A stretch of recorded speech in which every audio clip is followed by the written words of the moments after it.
Hi, I'm Rick Steves. Thanks for joining me, if you dare, on a walk through Amsterdam's colorful red light district.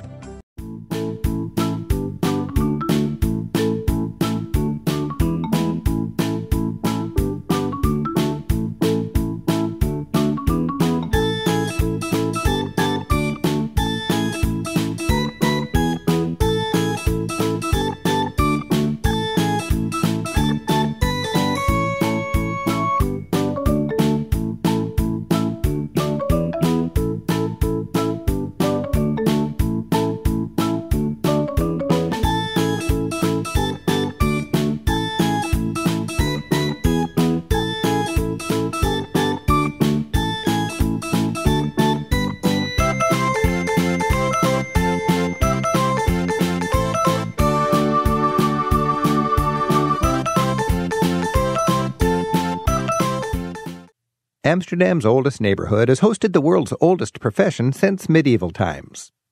Today, prostitution and public marijuana use still thrive here, creating a spectacle that's unique in all of Europe.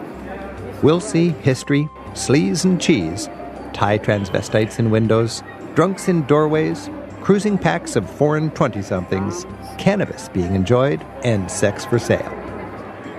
The main event is open prostitution.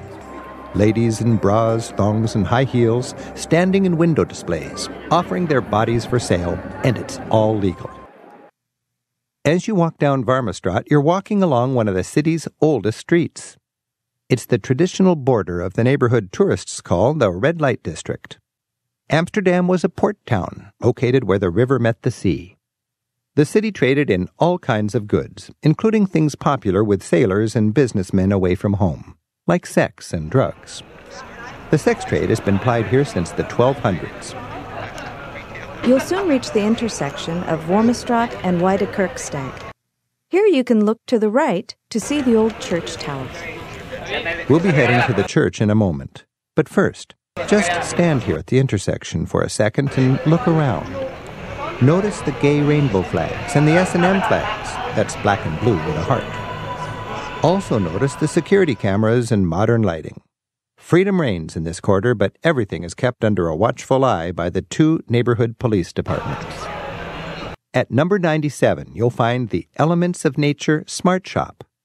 This is a little grocery store of mind-bending natural ingredients.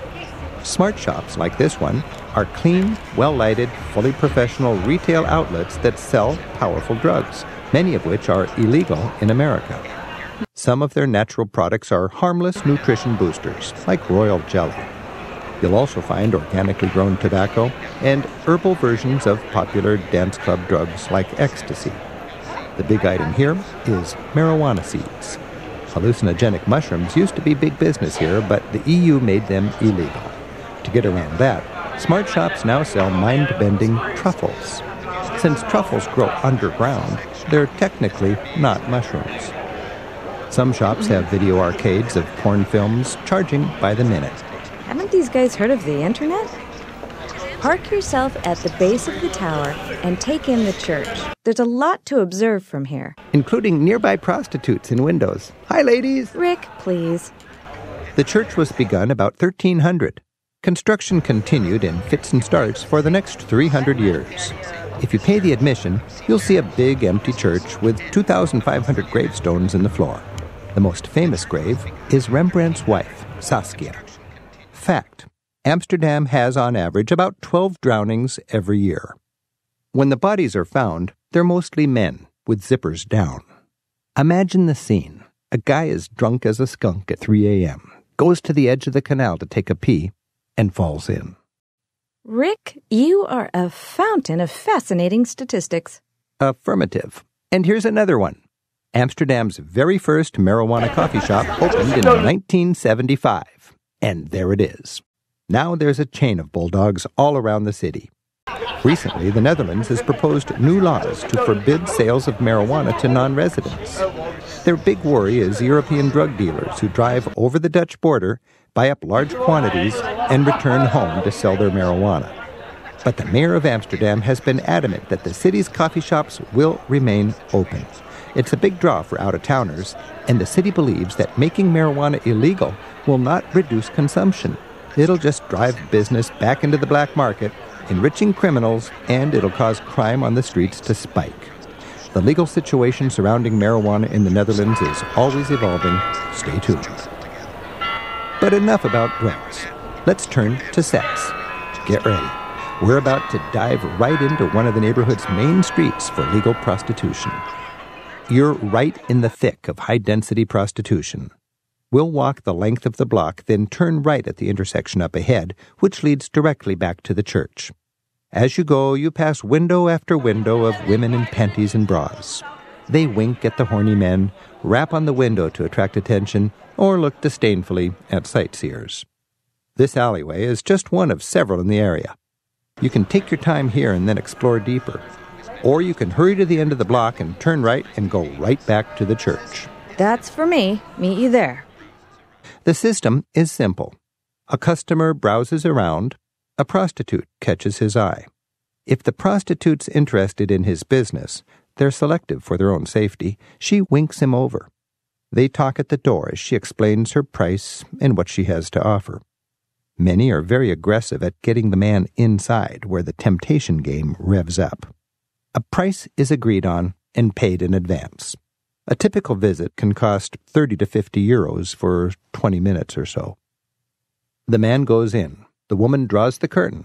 Where do they actually do it?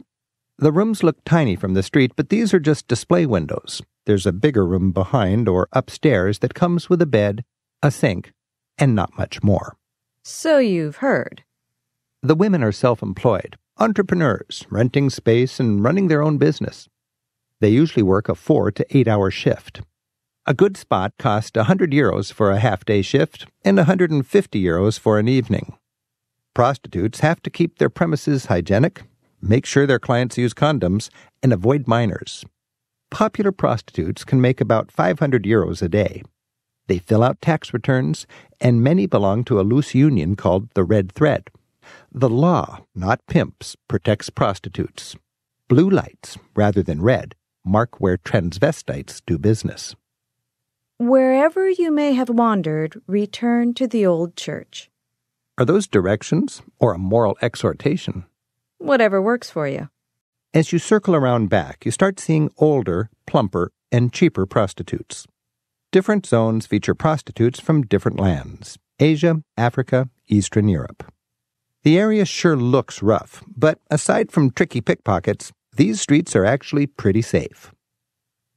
Although some women choose prostitution as a lucrative career, others are forced into it by circumstance: poverty, drug addiction, abusive men, and immigration scams. The city hopes to buy up the leases on prostitution rooms and convert them to little shops.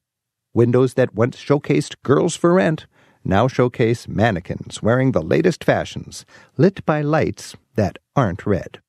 In the 1600s, Golden Age Amsterdam was perhaps the wealthiest city on earth, known as the warehouse of the world.